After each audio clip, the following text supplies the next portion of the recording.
1961년 대한국민항공사 KNA가 파산한 직후 대한민국 정부의 출자로 설립된 국영 대한항공공사.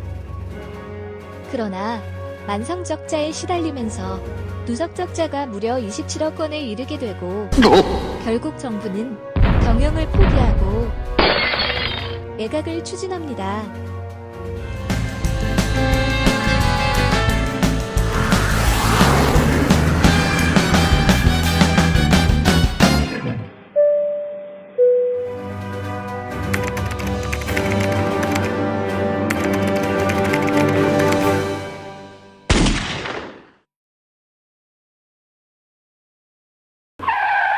매각 회사는 인천을 거점으로 영업을 하던 물류기업 한진상사, 부채투성이 항공사라는 이유로 내부 반대가 심했지만 박정희 대통령이 직접 조중훈 사장에게 인수를 제안하면서 일사천리로 매각됩니다.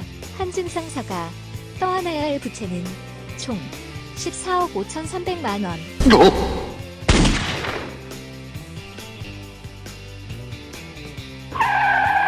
1969년 3월 1일 이름을 바꾸고 영업을 시작한 대한항공은 DC9 한 대를 비롯한 총 8대의 기체를 가지고 영업을 시작합니다.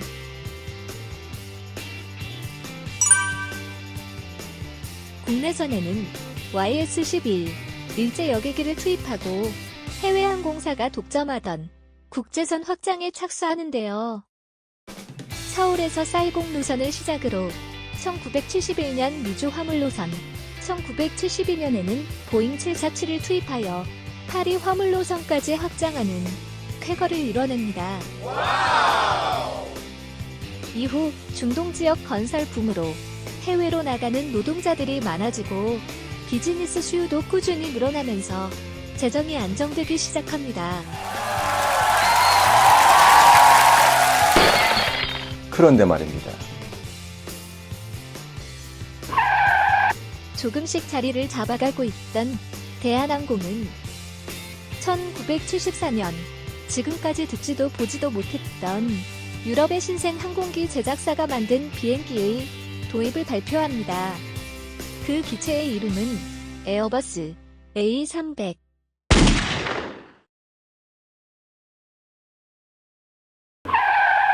지금이야 여객기뿐만 아니라 유럽의 방위 산업체들까지 통합하고 방산과 헬리콥터 부문까지 거느린 초대형 회사가 되었지만 당시 에어버스는 보잉 등 미국 기업이 독주하던 여객기 시장에 대항하기 위하여 유럽 국가들의 연합으로 탄생한 그저 그런 신생회사였습니다.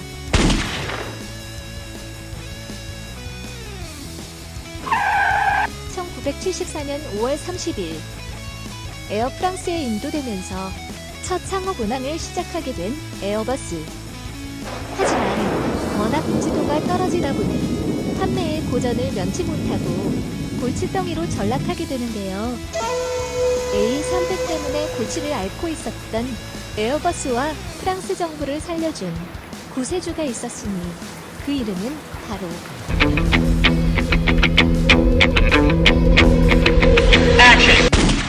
대한항공이었습니다. 당시 에어버스의 첫 모델인 A300은 성능과 신뢰도가 아직 검증되지 않은 새로운 기체였기 때문에 프랑스 에어 외의 다른 항공사들은 별 관심을 갖지 않았습니다. 이런 상황에서 대한항공이 구매하여 운용하게 된 것인데요. 다행히도 대한항공이 별 사고 없이 잘 운영하였고 국내선과 아시아권 노선에 투입하여 성공적으로 운용한 결과 A300의 가치가 재평가되어 1978년부터 주문이 급상승했다고 합니다.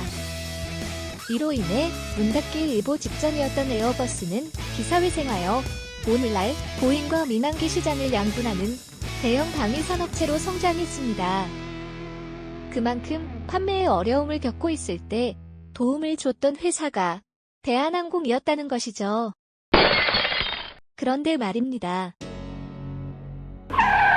사실 대한항공이 에어버스 첫 기종을 도입한 이유는 대한민국의 대한미사일 도입 문제, 즉 국방 문제 때문이었습니다. 박정희 대통령과 고 조중훈 회장의 합작으로 액조세 미사일과 A-300 거래를 교환한 것이죠. 원래 대한민국은 보잉의 하푼을 구매하려고 했지만 일본의 로비로 인해 하푼 도입을 실패하는 바람에 눈을 돌려 프랑스의 액조세 대한미사일 구매를 시도했던 것입니다. 원래 프랑스 정부 역시 미국과의 관계 때문에 난색을 표하며 안 팔려고 했는데 액조세 미사일을 팔아주면 에어버스 A300을 사주겠다는 거절할 수 없는 제안을 했고 마음이 흔들린 프랑스 정부는 이를 허용했습니다. 이렇게 양국 간 이해관계가 맞아떨어져 프랑스는 액조세와 A300 4대를 패키지로 묶어 한국에 팔았습니다. 이 일로 인해 당시 대한항공 조중훈 회장은 프랑스 정부로부터 레지움 도네르 훈장 중 2등급인 그랑도 피시에를 받았는데요. 비록 지금은 대한항공의 보잉 기종이 좀 더 많지만 에어버스는 아직까지도 대한항공을 은인으로 생각하고 있다고 합니다.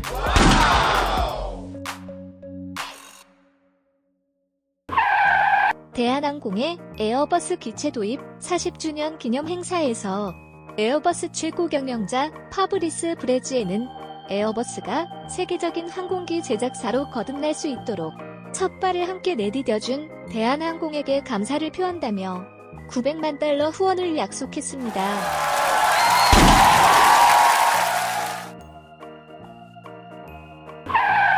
참고로 제주도에 있는 정석비 행장에 가면 대한항공이 두 번째로 인도받은 A300 생산 15번기가 전시되어 있습니다. 고 조중훈 대한항공 회장이 개인적으로 애착을 가졌던 기체이기 때문에 매각이나 스크랩을 하지 않고 정석비 행장에 영구 보존한다고 합니다.